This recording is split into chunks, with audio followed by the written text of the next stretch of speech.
The dust swirled in angry crimson clouds across the Montana territory as Elizabeth Dawson clutched the telegram that had shattered her world, the paper trembling between her fingers like an autumn leaf. Deceased, it read. Just one cruel word to summarize her father's life, his death, and the dire predicament he'd left behind. The year was 1878, and at 22 years old, Elizabeth was about to discover exactly how unwelcoming the West could be to a woman alone. Miss Dawson. The weathered banker, Mr. Phillips, peered at her over wire-rimmed spectacles that perched precariously on his bulbous nose. "I'm afraid your father's debts exceed the value of the ranch. We'll need to foreclose within 30 days unless payment arrangements can be made." Elizabeth straightened her spine, refusing to let her desperation show. "My father built that ranch from nothing. Surely there must be some accommodation. The bank has been more than patient," he interrupted, shuffling papers with practiced indifference. "Your father was 3 months behind on payments before his passing. I'm sorry for your loss, but business is business." The journey from Boston had depleted most of her savings. Elizabeth had arrived too late to say goodbye to her father, a man she'd barely known since her mother had taken her east for proper schooling 15 years ago. Now she stood to lose the only connection she had left to him. "What if I run it myself?" she asked, her voice stronger than she felt. Phillips laughed, a short bark devoid of humor. "A woman running the Dawson ranch, miss, this is cattle country. No ranch hand worth his salt would take orders from a female, and no business would deal with you without a husband's signature." "That's absurd." Elizabeth's cheeks flushed with indignation. "I have a degree from Radcliffe. I'm perfectly capable. This isn't Boston, Miss Dawson. Out here, capability is measured differently." He leaned forward, lowering his voice as if sharing a confidence. "If you want my advice, sell what you can and return east before winter, or find yourself a husband quickly." Elizabeth stormed from the bank, the bell above the door jingling merrily in stark contrast to her mood. The main street of Willow Creek bustled with afternoon activity, merchants calling their wares, cowboys stumbling from saloons, ladies with parasols gossiping outside the general store. No one paid her any mind, just another woman in a dusty dress navigating the wooden boardwalks. She walked blindly, mind racing. Return east to what? A life as a governess or companion? The very thought made her chest constrict. Her mother had passed 3 years prior, leaving Elizabeth with no close family. The ranch represented her only inheritance, her only chance at independence. Lost in thought, she collided with a solid wall of muscle and leather. Strong hands steadied her before she could stumble into the dirt street. "Whoa there," a deep voice rumbled. "Best watch where you're heading, madam." Elizabeth looked up into eyes the color of summer storms, set in a face weathered by sun and wind. The man before her stood tall in worn leather chaps over denim, a dusty Stetson pushed back to reveal dark blonde hair streaked with gold. His expression was curious rather than irritated, one eyebrow raised in question. "I apologize," she managed, trying to regain her composure. "I wasn't paying attention." "That's plain enough." His mouth quirked. "Something troubling you?" Any other day, Elizabeth would have politely extricated herself from the conversation, but desperation has a way of dismantling social conventions. "Everything," she admitted. "I'm Elizabeth Dawson. My father owned Cal Dawson's daughter." The man's eyes widened in recognition. "From back east." "He spoke of you often." Elizabeth felt a pang in her chest. "You knew my father, Ethan Ironwood." He offered his hand. "I run the neighboring ranch. Your father and I shared water rights on the north pasture." His grip was firm, calloused. "Sorry about your loss. Cal was a good man. Thank you." Elizabeth hesitated, then added, "I was just at the bank. It seems I'm about to lose his ranch as well." Something hardened in Ethan's expression. "Phillips giving you trouble already? That didn't take long." "He suggested I find a husband or leave town," Elizabeth said, unable to keep the bitterness from her voice. Ethan's jaw tightened. Sounds like Phillips. Listen, Miss Dawson, I don't mean to overstep, but your father helped me when I was starting out. I'd be willing to look over the ranch's finances, see if there's a way out of this mess. Hope flickered briefly. That's very kind, but Mr. Phillips made it clear no business would deal with a woman alone. Apparently, I need a man's signature on everything in this territory. Ethan glanced down the street toward the bank, then back at Elizabeth. Something shifted in his expression. Calculation, perhaps. There might be a solution, not a pretty one, but practical. I'm open to suggestions, Mr. Ironwood. Call me Ethan. He looked around, then gestured toward the hotel porch. Let's sit somewhere proper before tongues start wagging. They settled into chairs on the hotel veranda, where several other patrons provided suitable chaperonage. Elizabeth felt the weight of curious stares. A woman conversing with a cowboy was apparently noteworthy in Willow Creek. Ethan leaned forward, keeping his voice low. Marriage contracts out here aren't always about romance. Sometimes they're business arrangements, partnerships for mutual benefit. Elizabeth blinked, not immediately comprehending. Are you suggesting a marriage of record? He clarified. On paper only. You'd have legal standing to run your ranch, and I could help get you established. Once you're on your feet, we could quietly dissolve it. The audacity of the proposal struck her speechless. A pretend marriage, to a man she'd just met. It sounded like madness, yet the alternative was losing everything. Why would you offer such a thing? She finally asked. What would you gain? Ethan shifted uncomfortably. Your father saved my life once. I owe him a debt I can never fully repay. This would be a start. Elizabeth studied him, looking for signs of deception or ulterior motives. She saw only straightforward concern in those gray eyes. I need time to consider, she said carefully. Time's the one thing you don't have much of. He stood, settling his hat more firmly. I'll be at the Willow Creek Saloon tonight if you decide. After that, I'm heading back to my ranch for a few weeks of roundup. Elizabeth watched him stride down the street, his presence commanding enough that others moved aside. A marriage of convenience. The very idea was scandalous by Boston standards, yet here it seemed almost pragmatic. That evening in her rented hotel room, Elizabeth paced the worn carpet. Her options were dwindling by the hour. She could sell what little furniture and personal effects remained at the ranch, but that would hardly cover the debt. She could write to distant acquaintances in Boston, begging for loans, but responses would come too late. Or she could accept Ethan Ironwood's proposition.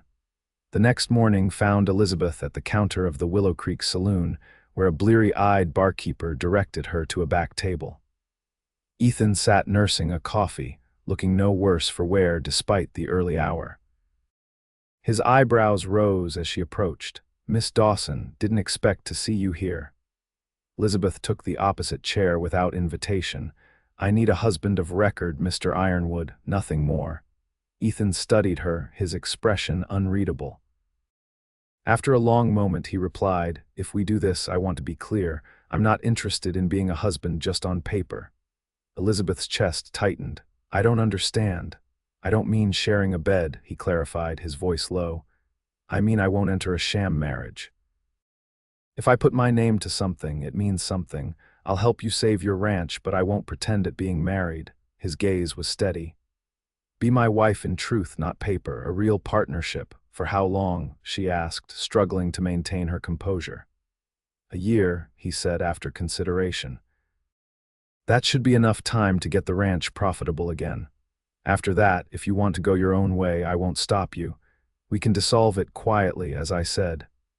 And in this year, what would be expected of me? Respect, honesty, working together to manage both properties. Sharing meals and conversation. His expression softened slightly. I'm not asking for romance, Miss Dawson, just authenticity. Elizabeth felt as though she stood at a precipice. Behind her lay Boston with its rigid propriety and limited opportunities. Ahead stretched the unknown, a vast, wild country and a marriage to a stranger. Why not just loan me the money? She asked suddenly. That would be simpler. Ethan shook his head. Money alone won't solve your problems. Phillips and his ilk would still see you as easy prey. You need standing in this community. He was right, and Elizabeth knew it. Even with funds, she'd face constant challenges as a woman alone. 1 year, she agreed finally. With the understanding that I have final say over my father's ranch. Partners, Ethan corrected. Equal voice in all decisions. Elizabeth hesitated, then nodded. When would this arrangement begin? No time like the present. Ethan drained his coffee. Judge Wilson's office is down the street. After that, we'll visit the bank together. 2 hours later, Elizabeth stood in stunned silence as Mr. Phillips shook Ethan's hand, all smiles and deference. We can certainly extend the loan by 6 months, Mr. Ironwood, and at a more favorable rate, considering your excellent standing. The banker barely glanced at Elizabeth. Congratulations on your marriage. Outside, Elizabeth finally found her voice. That was illuminating. That was the West, Ethan replied simply. Now, Mrs. Ironwood, shall we go see about your ranch? The name sent a jolt through her. Mrs. Ironwood, Elizabeth Ironwood. She was a married woman now, bound to a stranger by a few words and a signature. The Dawson ranch lay 5 miles outside town, a modest spread nestled in a valley with a creek running through it. As they approached in Ethan's wagon, Elizabeth felt a strange mixture of homecoming and trepidation. This land was her birthright, yet she barely remembered it. The main house stood weathered but proud, a 2-story structure of timber and stone. Several outbuildings dotted the property, a barn, bunkhouse, smokehouse, and what appeared to be a workshop. In the distance, sparse herds of cattle grazed on autumn gold grass. Fewer head than there should be, Ethan observed, his experienced eye taking in the ranch at a glance. We'll need to do a full count, check the books. Elizabeth questioned. Partners, remember? Ethan pulled the wagon to a halt before the house. Starting now, 3 men emerged from the bunkhouse. As they arrived, an older man with a silver-streaked beard, a middle-aged fellow with a pronounced limp, and a young man barely out of his teens. Miss Elizabeth. The older man called, approaching cautiously. Lord above, you're the spitting image of your mother.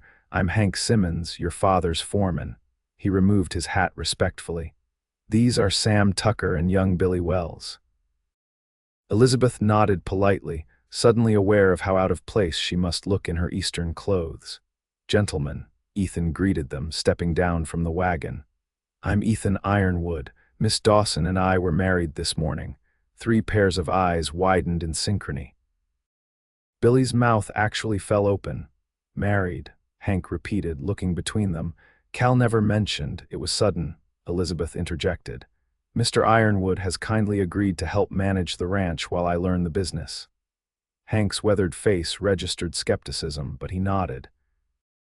Well then, congratulations are in order, I suppose. Will you be staying at the main house, or? We will, Ethan confirmed, offering Elizabeth his hand to help her down. The casual touch felt strangely intimate, a reminder of their new connection. I'll need to ride to my place tomorrow, sort some things with my foreman, but tonight we'll get settled here. Settled. Elizabeth's stomach fluttered with nervousness. They hadn't discussed sleeping arrangements. Surely Ethan didn't expect. I'll have Billy bring your trunk up to the main bedroom, Hank continued. Sam's been keeping a fire going in there since we heard you were coming. Thank you, Elizabeth managed, her voice steadier than she felt. The inside of the house held the lingering scent of tobacco, and leather, her father's presence still palpable in every corner. Simple, functional furnishings filled the rooms, with occasional touches that must have been her mother's influence. A china cabinet, embroidered cushions, a small bookshelf of classics. Your father spoke of this place often, Ethan said quietly as they stood in the parlor. He was proud of what he built. I barely remember it, Elizabeth admitted. Mother took me east when I was 7. Father visited a few times, but the West gets in a man's blood. Hard to leave it for long. Elizabeth nodded, wondering if that same wildness might eventually claim her too. Already the vast open spaces and rugged beauty were seeping into her consciousness. Billy brought her trunk upstairs, and Elizabeth followed, grateful for a moment alone to collect herself. The main bedroom was spacious by frontier standards, dominated by a sturdy four-poster bed. Her father's personal effects had been neatly arranged on a dresser: a silver watch, a wooden pipe, a daguerreotype of a much younger Elizabeth and her mother. She changed from her traveling dress into something more practical, a simple skirt and shirtwaist she'd purchased in preparation for ranch life. As she descended the stairs, she heard male voices in conversation, Ethan and Hank discussing cattle counts and winter provisions. "Down to about 60 head, Hank was saying. Cal sold off most of the herd to cover expenses during his illness. What's left are the breeding stock mostly, good bloodlines, but not enough to turn a profit this year." "What about the water rights agreement?" Ethan asked. "That should have brought in steady income," Hank grimaced. "Phillips convinced Cal to sell those rights back to the bank last spring, said it would extend his loan." Ethan swore softly. "Phillips knew exactly what he was doing. Without those rights, this ranch loses half its value." Elizabeth stepped into the room. "Can we get them back?" Both men turned, seemingly surprised by her question. Ethan recovered first. "It would take capital we don't have right now, but there might be alternatives." They spent the afternoon reviewing ledgers and maps, Ethan patiently explaining the operations of the ranch while Elizabeth took notes. Her education had prepared her for business mathematics, but not the specific challenges of cattle ranching. Still, she caught on quickly, identifying several areas where costs could be reduced. "You've got a good mind for numbers," Ethan observed as evening approached.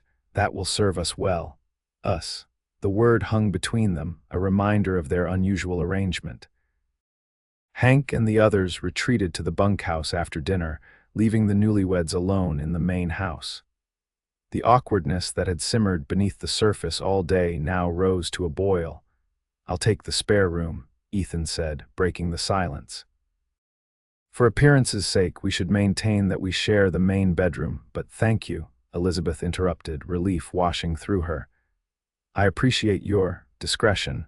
Ethan nodded, a ghost of a smile touching his lips. "Get some rest, Elizabeth. Tomorrow will be a long day." That night, lying in her father's bed, Elizabeth stared at the ceiling, wondering what sequence of decisions had led her to this moment.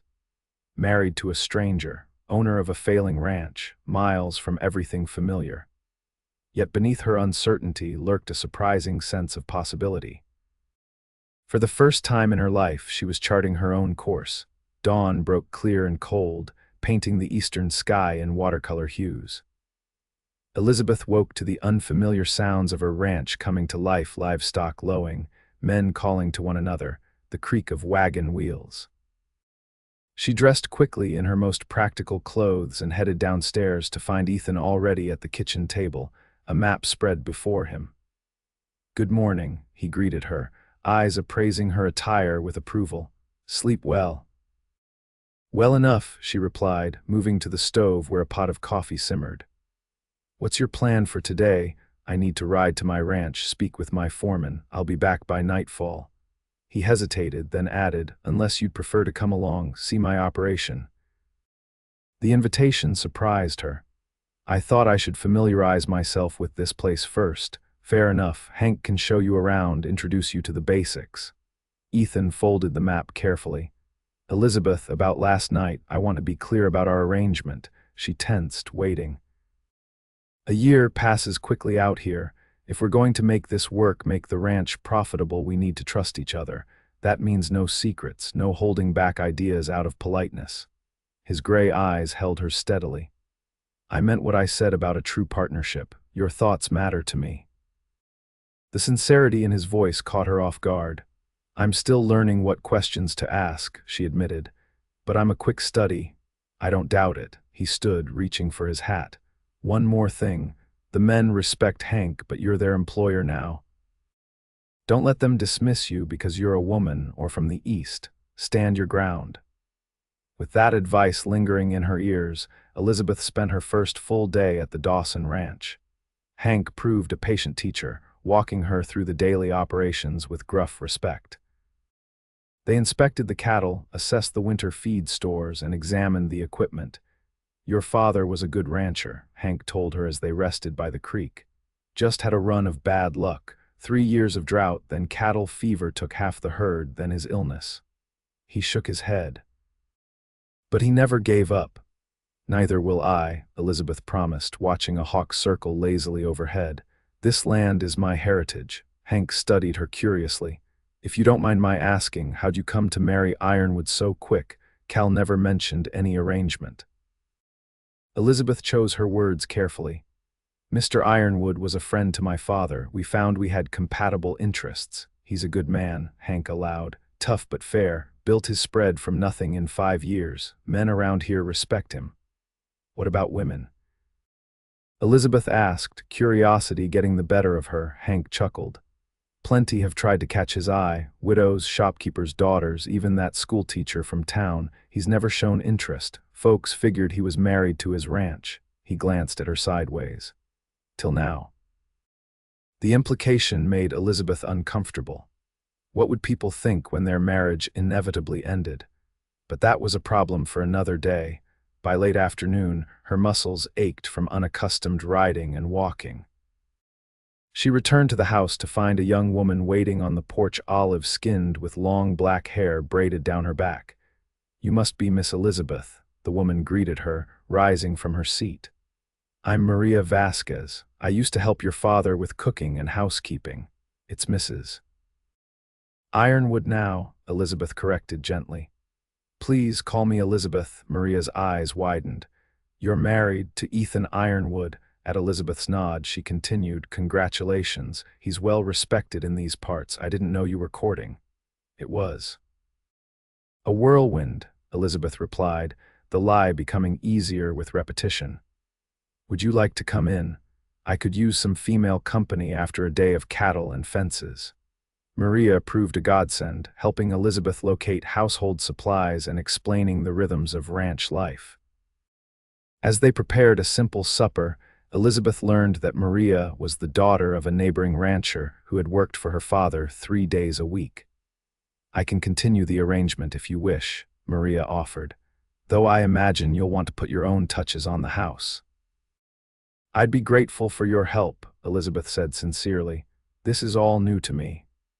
As dusk fell, the sound of hoofbeats announced Ethan's return. He entered the kitchen with the scent of horses and open air clinging to him, hat in hand. Evening, ladies, he greeted them, his eyes lingering on Elizabeth. Something smells good. Maria has been helping me, Elizabeth explained. She worked for my father, Miss Vasquez. Ethan nodded politely. Your father's cattle are looking healthy this year. Gracias, Señor Ironwood. I'll tell him you said so. Maria gathered her shawl. I should head home before dark. I'll return day after tomorrow if that suits. After Maria departed, Ethan and Elizabeth sat down to the simple meal of beans, cornbread, and salt pork. For a few minutes, they ate in comfortable silence. How was your ranch? Elizabeth finally asked. Running smooth. My foreman, Jenkins, has things well in hand. Ethan broke off a piece of cornbread. I told him about our marriage. News travels fast out here, better he hear it from me. Elizabeth nodded, wondering what exactly he'd said. And what will happen to your ranch while you're here? Jenkins will manage day-to-day operations. I'll ride over every few days to check on things. He studied her across the table. How was your first day as a rancher? Educational, she replied, surprising herself with a small smile. Hank is knowledgeable, if sometimes skeptical of my questions. Hank's old school. He'll come around when he sees you're serious. Ethan hesitated, then added, I've been thinking about our situation. The water rights are crucial if we're going to make this place profitable again. Mr. Phillips seemed quite pleased to acquire them, Elizabeth noted bitterly. Phillips is playing a longer game. There are rumors the railroad might extend a spur line through this valley. Land with water rights would increase tenfold in value. Elizabeth sat straighter. Then we need those rights back. We can't afford the direct approach, but I might have another idea. Ethan outlined a plan to divert water from his property through a series of carefully constructed channels. It wasn't stealing, exactly more redirecting what was rightfully theirs. Is that legal? Elizabeth asked when he finished. gray area. Ethan's mouth quirked. Out here, water law is still evolving, but it would give us leverage to negotiate. Elizabeth considered the proposal. It was bold, possibly risky, but the alternative was watching her father's legacy slip away. Let's do it, she decided. When can we start? Something like approval flickered in Ethan's eyes. As soon as I can get supplies and men I trust, 2 weeks, maybe less. That night, lying in bed, Elizabeth reflected on how quickly her life had transformed. A week ago, she'd been on a train heading west, mourning a father she barely knew. Now she was a married woman plotting water diversion schemes. The absurdity nearly made her laugh. Yet beneath the strangeness lay a growing sense of purpose. This land was worth fighting for, and her unlikely husband was proving to be more ally than obstacle. The next 2 weeks established a rhythm to their unusual marriage. By day, they worked separately but toward common goals, Elizabeth learning ranch operations and reviewing accounts, Ethan handling negotiations with suppliers and planning the water diversion. Evenings found them at the kitchen table, comparing notes and strategizing. Elizabeth discovered that Ethan possessed not only ranching knowledge but a surprisingly strategic mind. He approached problems methodically, considering angles she might have overlooked. In turn, she brought fresh perspectives that challenged his established thinking. "You'd have made a fine general," he commented one evening as they finalized plans for the water project. "I prefer diplomacy to warfare," she replied, "but sometimes one must be prepared for both." Their sleeping arrangements remained separate, though for appearance's sake, Ethan's personal items occupied the main bedroom. If the ranch hands noticed that he spent his nights in the spare room, they said nothing. Physical proximity, however, proved unavoidable in the close quarters of ranch life. Elizabeth found herself increasingly aware of Ethan's presence, the breadth of his shoulders as he demonstrated how to mend a fence, the surprising gentleness of his hands when treating an injured calf, the timbre of his voice as he sang softly to himself while working. These observations discomfited her. Their arrangement was practical, not romantic, yet she couldn't deny a growing curiosity about the man she'd married. On the morning they were to begin the water diversion project, Elizabeth rose before dawn. She'd insisted on being involved despite Ethan's concerns about the physical labor involved. Dressing in her sturdiest clothes, she braided her hair tightly and headed downstairs. She found Ethan in the kitchen, speaking in low tones with 3 unfamiliar men. They fell silent as she entered. "Elizabeth," Ethan greeted her. "These are men from my ranch, Cooper, Davis, and Miguel. They'll be helping with our project." The men nodded respectfully, though Elizabeth caught the curiosity in their glances. Clearly, news of Ethan's sudden marriage had spread. "Gentlemen," she acknowledged them, "thank you for your assistance. Mrs. Ironwood will be working alongside us," Ethan informed them, his tone brooking no argument. "She knows the plan as well as I do." The day proved grueling.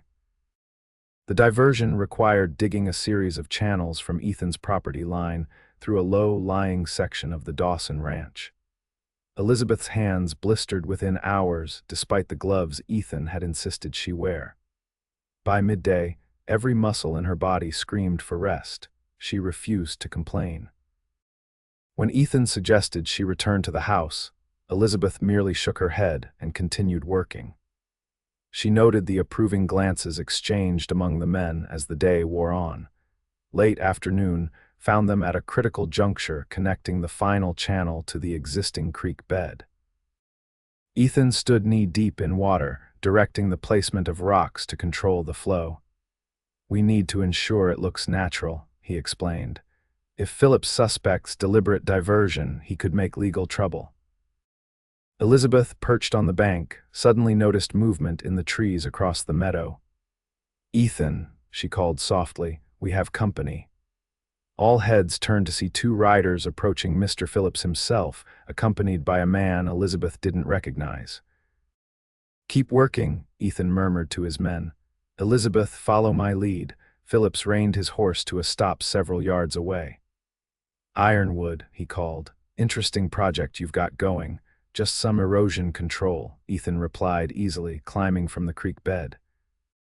Water dripped from his pants as he approached. Creek's been cutting into my grazing land. Phillips's gaze shifted to Elizabeth, disapproval evident. Mrs. Ironwood, I heard rumors of your hasty marriage. Congratulations. The word dripped with insincerity. Thank you, Mr. Phillips, Elizabeth replied, matching his tone. My husband has been most supportive of my father's legacy. Indeed. Phillips's companion, a severe-looking man in an expensive suit, cleared his throat. Oh, forgive my manners. This is Mr. Hargrove, representing Eastern Pacific Railway interests. Ethan and Elizabeth exchanged glances. The railroad connection confirmed their suspicions. We were just surveying potential routes, Phillips continued smoothly. The water access here makes this valley particularly attractive. Is that so? Ethan's expression revealed nothing. Seems like valuable information for local landowners. Early days yet, Hargrove interjected. Nothing decided. His sharp eyes noted the channels and freshly turned earth. Quite an elaborate erosion control system. My husband believes in doing things thoroughly, Elizabeth said, moving to stand beside Ethan. The united front was instinctive, not calculated. Phillips's mouth thinned. Well, we won't keep you from your work. Good day. As they rode away, Ethan placed a hand on Elizabeth's shoulder. You handled that well. He suspects what we're doing, she noted, surprisingly untroubled by the fact. Suspects but can't prove, and now we know for certain about the railroad. Ethan's expression hardened. Phillips played your father, manipulated him when he was ill. Then we'll make him regret it, Elizabeth said, a new resolve strengthening her voice. That evening, bone-weary but satisfied with their progress, they celebrated with a special dinner Maria had prepared. The ranch hands joined them, the shared meal cementing a sense of camaraderie born from working toward a common goal. After the others retired, Elizabeth and Ethan remained at the table. Nursing cups of coffee laced with whiskey, a frontier tradition Ethan had introduced her to.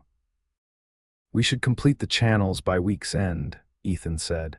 After that, nature does the work for us. The spring rains will establish the new waterways as if they'd always been there. Elizabeth nodded, her mind already moving to next steps. And then we approach Phillips about renegotiating the water rights, from a position of strength.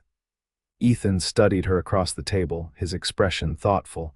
You've surprised me, Elizabeth Ironwood. The use of her married name sent an unexpected warmth through her. How so? Most Eastern women would have crumbled under today's conditions. You kept pace with men who have worked ranches their entire lives. I may have been raised in Boston, but Dawson blood runs in my veins, she replied, finding she meant it. This land, it's becoming part of me. Something shifted in Ethan's gaze, a softening, perhaps, or recognition. I felt the same when I first came here, like I'd finally found where I belonged. The moments stretched between them, intimate in a way their physical proximity had never been. Elizabeth looked away first, suddenly conscious of her disheveled appearance in the late hour. I should rest, she murmured, rising from the table. Tomorrow will be another long day. Ethan nodded, though he made no move to stand. Good night, Elizabeth. Good night, Ethan. His name felt different on her tongue tonight, less formal somehow. As spring advanced, their unusual partnership deepened. The water diversion project succeeded beyond expectations, creating a natural-looking stream that effectively bypassed the bank's property. Phillips made no direct accusations, but his frosty demeanor whenever they encountered him in town spoke volumes. Elizabeth immersed herself in ranch operations, rising before dawn to help with chores and spending afternoons poring over ledgers. Ethan divided his time between the two ranches, often riding out before first light and returning after dark. Despite their separate focuses, they maintained their evening ritual of sharing information and planning. The ranch hands gradually accepted Elizabeth's authority, especially after she demonstrated her willingness to work alongside them. Even Hank, initially skeptical, began seeking her input on decisions. "Never thought I'd see the day," he commented one afternoon as they repaired a section of fence, "when I'd be taking orders from a city woman. But your father would be proud, Miss Elizabeth." "Mrs. Ironwood," she corrected automatically, though the title still felt strange after nearly 2 months. "Right you are," Hank agreed, though his knowing gaze suggested he understood more about their arrangement than Elizabeth had realized. "How long you two been married now?" "8 weeks," she replied, hammering a nail with perhaps more force than necessary. Hank nodded sagely. "Still newlyweds, then?"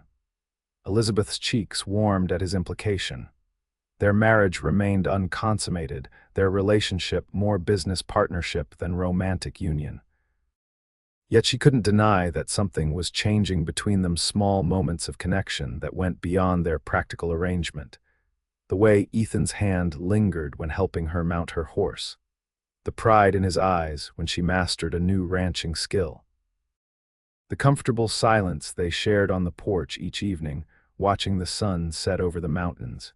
April brought the cattle roundup, a massive undertaking that required all hands from both ranches. Elizabeth insisted on participating despite Ethan's concerns about the dangerous work. "I can't expect the men to respect me if I avoid the difficult tasks," she argued.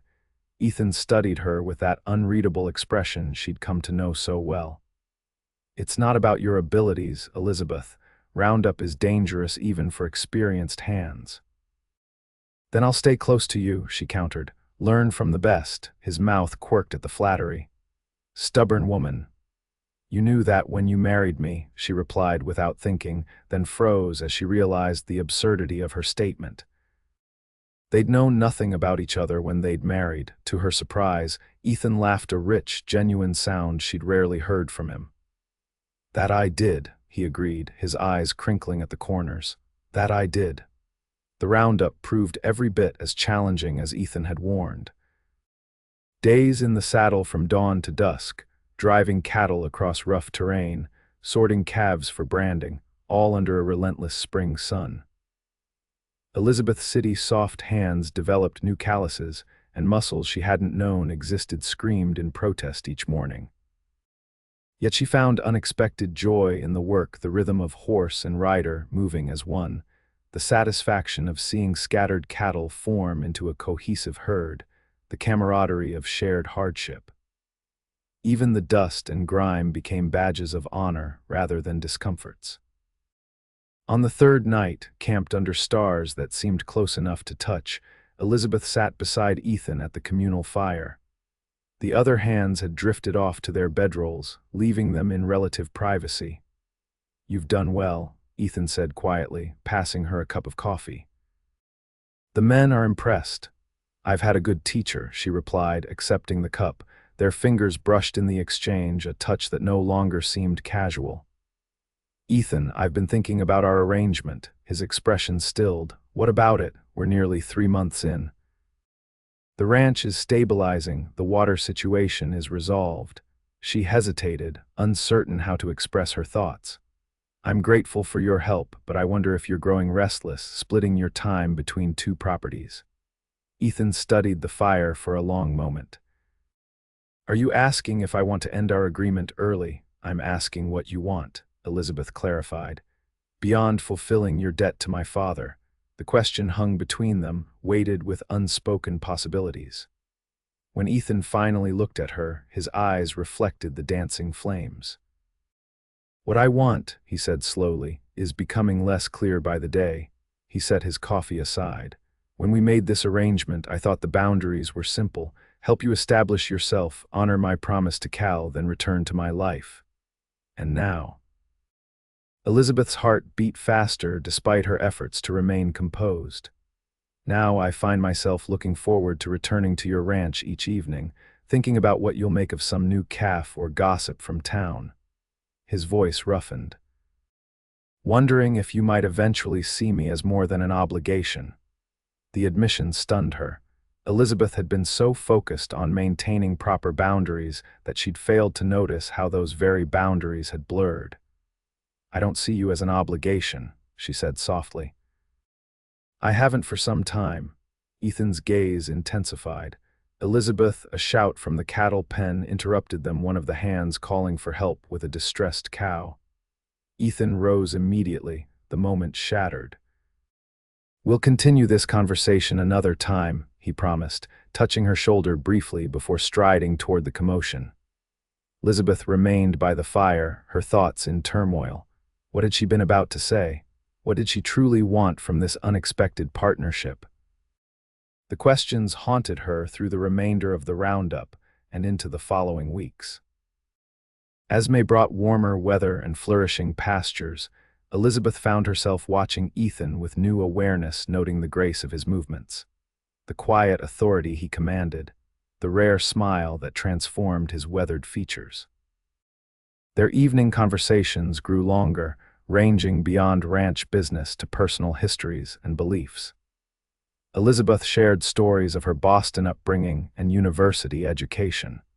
Ethan spoke of his early years working cattle drives and saving to buy his first parcel of land. They discovered shared values beneath their different backgrounds: a love of literature, a belief in fair dealing, a deep connection to the land. Yet neither referred directly to their fireside conversation. An invisible line remained unbreached, a final barrier to true intimacy. The catalyst came unexpectedly during a violent spring storm. Elizabeth had ridden to town for supplies, ignoring the darkening clouds on the horizon. Halfway home, the skies opened with biblical fury, unleashing sheets of rain that turned the dirt road to treacherous mud within minutes. Lightning split the sky, followed by a crash of thunder that spooked her horse. The animal reared, nearly unseating her, then bolted sideways toward the creek, swollen now to a raging torrent. Elizabeth fought for control, but the panicked horse slipped on the muddy bank. Horse and rider went down, tumbling dangerously close to the rushing water. Elizabeth managed to free herself from the stirrups as they fell, rolling away from the flailing hooves. She lay stunned in the mud, the breath knocked from her lungs. The horse scrambled to its feet and fled, leaving her alone in the downpour. Pain shot through her ankle when she tried to stand, not broken, she thought, but definitely sprained. Lightning illuminated her surroundings in stark white flashes. The creek was rising rapidly, already encroaching on where she sat.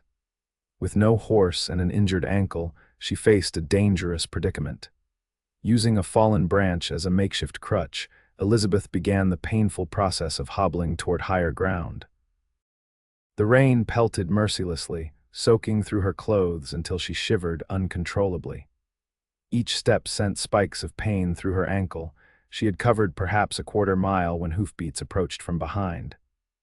Elizabeth turned, squinting through the rain to see a familiar silhouette. "Elizabeth," Ethan's voice carried above the storm as he dismounted and ran to her. "Are you hurt, my ankle?" she managed through chattering teeth. The horse bolted. Without hesitation, Ethan swept her into his arms. "Hold on to me," he ordered, carrying her to his mount. With remarkable strength, he lifted her onto the saddle, then swung up behind her. Elizabeth leaned back against his solid warmth, too exhausted and cold to maintain pretenses of propriety. Ethan's arms encircled her as he guided the horse homeward, his body shielding hers from the worst of the deluge. "How did you find me?" she asked, raising her voice over the storm. "Your horse returned without you." His arms tightened fractionally. "I knew something was wrong." They reached the ranch in miserable condition, both soaked to the skin and coated with mud. Ethan carried Elizabeth directly into the house, ignoring the curious glances of the hands who had gathered on the porch. "We need to get you warm," he said, his voice rough with concern as he set her gently on a kitchen chair. "These clothes are soaked through." Elizabeth nodded, her teeth still chattering. "I can manage." Ethan hesitated, clearly torn between propriety and practicality. "I'll build up the fire and fetch dry clothes. Call if you need help." While he attended to the fire, Elizabeth struggled with her sodden boots and outer garments. Her fingers, numb with cold, fumbled with buttons and laces. By the time Ethan returned with an armful of clothing, She had managed to remove only her jacket and one boot. He set the clothes beside her, then knelt to help with her remaining boot.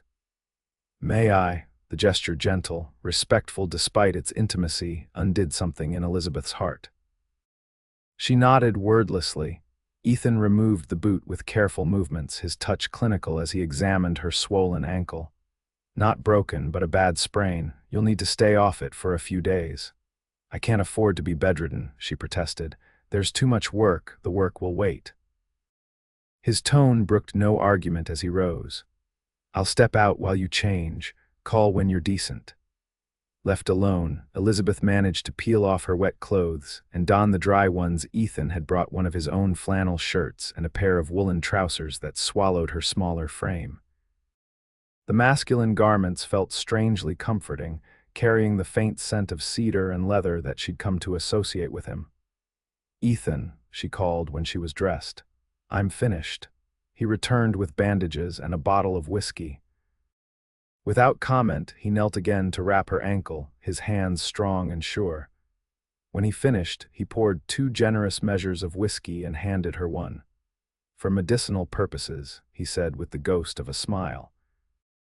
Elizabeth took a sip, welcoming the burning warmth that spread through her chest.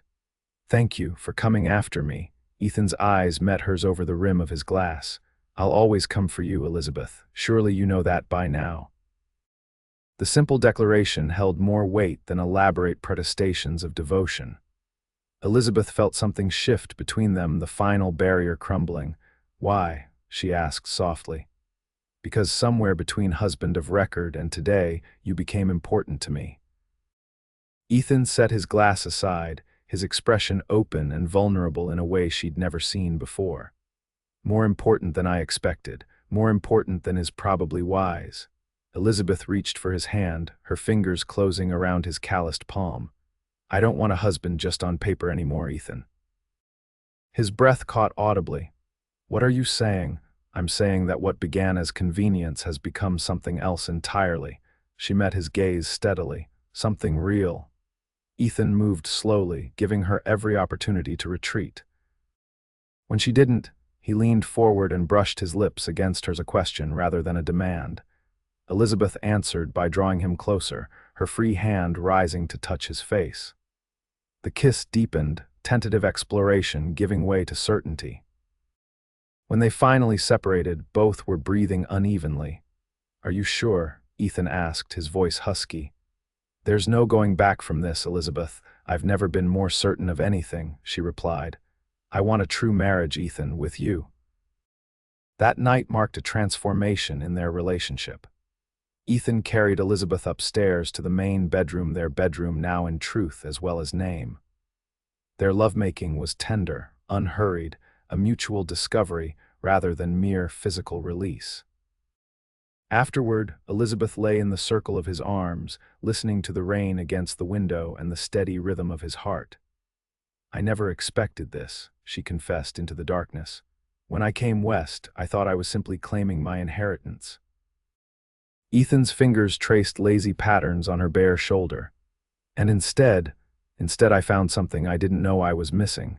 She propped herself up to look at him, his features silvered by moonlight breaking through the storm clouds. "I found home." The admission seemed to touch something deep within him. Ethan drew her down for another kiss, this one filled with promise and belonging. Summer brought prosperity to both ranches. The water diversion project ensured lush pastures even as neighboring properties struggled with the seasonal dryness. Their cattle thrived, and Elizabeth's careful management of expenses slowly reduced her father's outstanding debt. Their partnership flourished on all fronts. What had begun as a business arrangement evolved into a true marriage, built on mutual respect and deepening affection.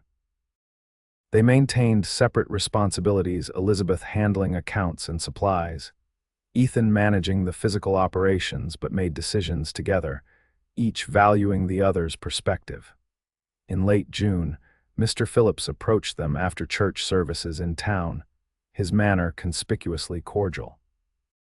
"Mr. and Mrs. Ironwood," he greeted them with a politician's smile.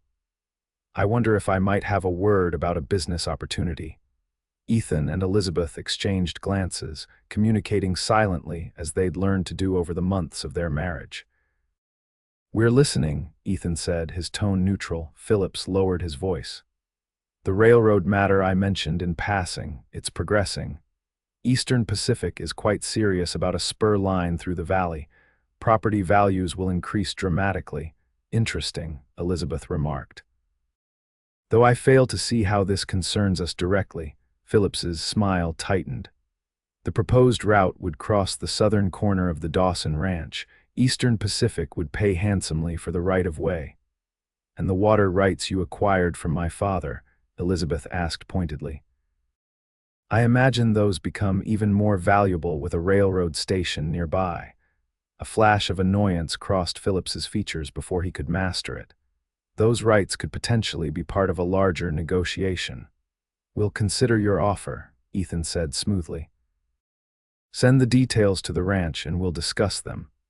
As Phillips walked away, Elizabeth squeezed Ethan's arm. "He's desperate. The railroad must have made the water rights a condition, and now he needs our cooperation." Ethan's smile held satisfaction. "Your father would appreciate the irony." The following weeks brought a flurry of negotiations. Phillips, representing both the bank and railroad interests, initially offered a substantial sum for the right-of-way alone. Elizabeth and Ethan countered by demanding the return of the water rights as part of any agreement. "You're being unreasonable," Phillips complained during one particularly heated meeting at the ranch. "The water rights are worth twice what we're offering for the right-of-way." "Then it seems we're at an impasse," Elizabeth replied calmly. "We can wait. Can the railroad?" In the end, Phillips capitulated. The final agreement returned the water rights to the Dawson Ranch in exchange for the railroad right-of-way plus a modest cash payment. Additionally, the contract included provisions for a loading pen on the property, ensuring the ranch would benefit directly from the improved transportation. "You drive a hard bargain, Mrs. Ironwood," Phillips said bitterly as they signed the documents. "I learned from watching you deal with my father, Mr. Phillips," Elizabeth replied, her smile sweetly venomous. "One should always learn from one's adversaries, don't you agree?" The banker departed with as much dignity as he could muster, leaving Elizabeth and Ethan alone in the parlor. "That," Ethan said with unconcealed admiration, "was a masterful performance." Elizabeth set aside her pen. "Justice delayed, perhaps, but not denied. My father's legacy is secure now, and then some." Ethan moved behind her chair, his hands coming to rest on her shoulders. "With the railroad access, both ranches will prosper beyond what either of us imagined." "Both ranches," Elizabeth repeated thoughtfully. "Ethan, I've been considering something. What would you think about formally combining our operations? One larger ranch instead of two separate ones?" Ethan's hands stilled. "That's a significant step. We're already managing them together in practice." Elizabeth turned to face him. "It would be more efficient, especially with the railroad coming." "Is that the only reason?" Ethan's expression was carefully neutral.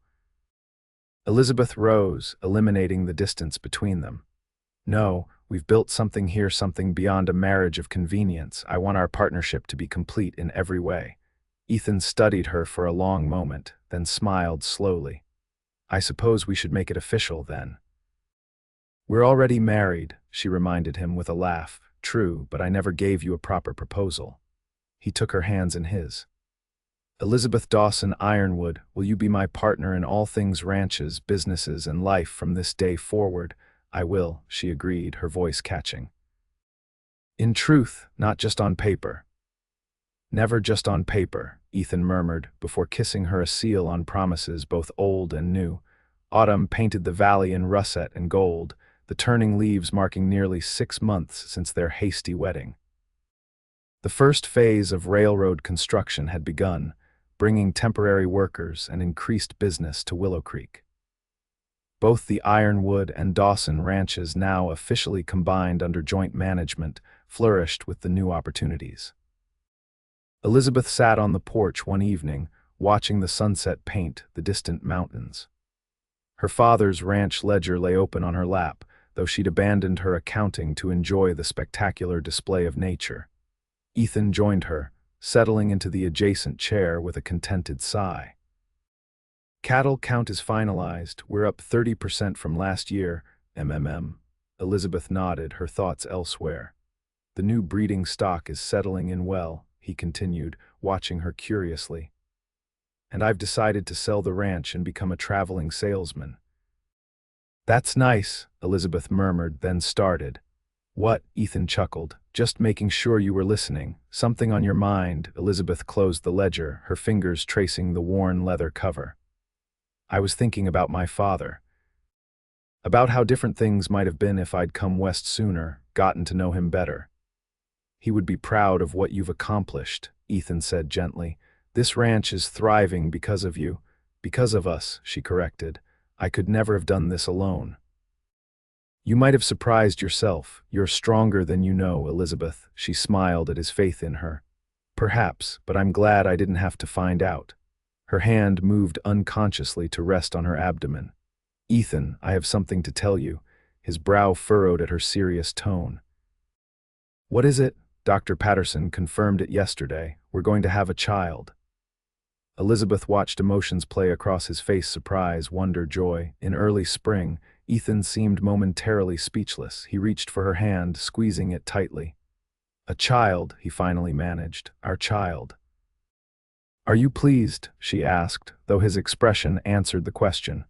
Pleased doesn't begin to describe it. He moved from his chair to kneel beside hers, his hand joining hers over her still flat stomach. I never dared hope for this much happiness, Elizabeth. A thriving ranch, a wife I adore, and now a child. Not bad for a marriage that began as a business arrangement, she teased gently. Ethan's expression grew serious. It was never just business to me, not really. Even that first day when you said you needed a husband of record. Something in me recognized you, recognized what we could be together. And when you said you wanted a wife in truth, not paper, Elizabeth added softly, part of me was terrified because I knew, somehow, that you would change everything. For the better, I hope. For the best, she corrected, leaning forward to kiss him as the last rays of sunset gilded the world around them. Winter arrived early that year, blanketing the valley in snow before Thanksgiving. The newly combined Ironwood Dawson ranch weathered the season comfortably, with well-stocked barns and cozy quarters. Elizabeth's pregnancy progressed without complications, though she grudgingly reduced her physical activities as her condition became more pronounced. Christmas brought a house full of celebration ranch hands and neighboring families gathering to share food and fellowship. Maria Vasquez, now promoted to full-time housekeeper, organized an elaborate feast that blended traditional American dishes with Mexican specialties. As they prepared for bed that night, pleasantly exhausted from the day's festivities, Ethan handed Elizabeth a small package wrapped in brown paper. "Merry Christmas," he said, uncharacteristically hesitant. "It's not much, but—" Elizabeth unwrapped it carefully to reveal a leather-bound journal, its cover tooled with an intricate design of mountains and flowing water. "It's beautiful," she breathed, running her fingers over the detailed work. "I thought you might use it to record the ranch's history," Ethan explained. "For the little one someday, the story of how their mother came west and built something remarkable." "How we built something remarkable," she corrected gently. "It's a perfect gift, Ethan, thank you." She reached for a package hidden in her dresser drawer. "I have something for you as well." Ethan unwrapped the gift to find a silver pocket watch, elegantly simple in design. When he opened it, he found an inscription inside the cover. "To my husband in truth, with all my heart, Elizabeth." His fingers traced the engraved words. "I'll treasure this always." "Open the back," she urged. He did as instructed, discovering a small daguerreotype nestled within a portrait of Elizabeth taken during their last trip to town. "So you'll always carry me with you," she explained, "even when ranch business takes you away." Ethan closed the watch carefully, then drew her into his arms. "I carry you with me regardless," he murmured against her hair. "You're in every beat of my heart. Spring arrived with new life in all its forms. The pastures greened, calves frolicked on wobbly legs, and in the pre-dawn hours of a mild April morning, Elizabeth gave birth to a healthy daughter they named Catherine Callista Ironwood, honoring both Elizabeth's mother and father. "She has your eyes," Ethan marveled, holding the tiny bundle with careful reverence, "and your determination. Did you see how she grabbed the doctor's finger?" Elizabeth laughed tiredly. "She has your stubbornness." 10 hours of labor because she couldn't decide whether to come into the world or not. "Worth the wait," Ethan declared, bending to place their daughter in Elizabeth's arms, just like her mother. As Catherine grew from infant to toddler, the ranch prospered beyond their expectations. The railroad spur was completed, bringing increased commerce and new settlers to the valley. Ethan and Elizabeth's innovative management practices, combining traditional ranching with modern business principles, earned them respect throughout the territory. On the anniversary of their wedding, they held a proper celebration, the event their hasty courthouse marriage had lacked. Friends and neighbors gathered to witness as they renewed their vows beneath the ancient cottonwood tree where the creek bisected their property.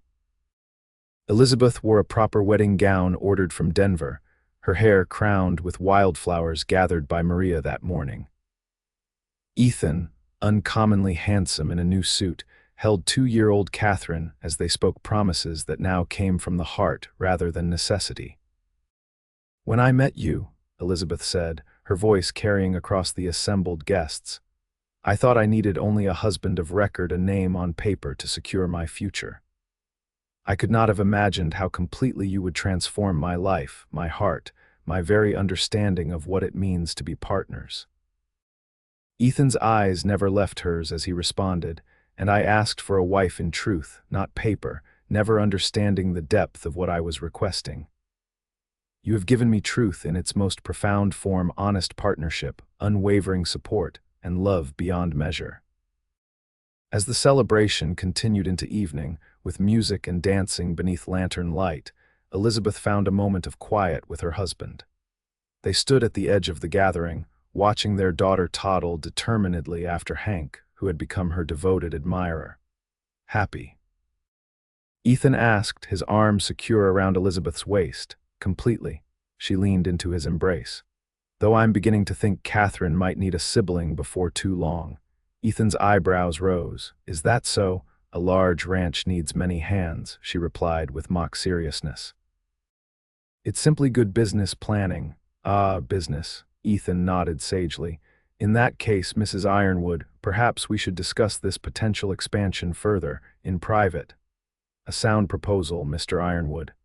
Elizabeth's eyes danced with mischief and love. "I believe we've proven quite adept at turning business arrangements into something far more valuable." As they rejoined their guests, Elizabeth reflected on the journey that had brought them here, from strangers bound by convenience to partners united in genuine love. What had begun as a desperate gamble had transformed into the richest of lives, built on a foundation stronger than any legal document could provide.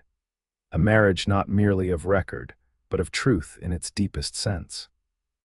A partnership not of paper, but of heart and soul, proven in daily choices and enduring commitment. Together, they had created something neither could have built alone, a legacy of love that would sustain generations to come.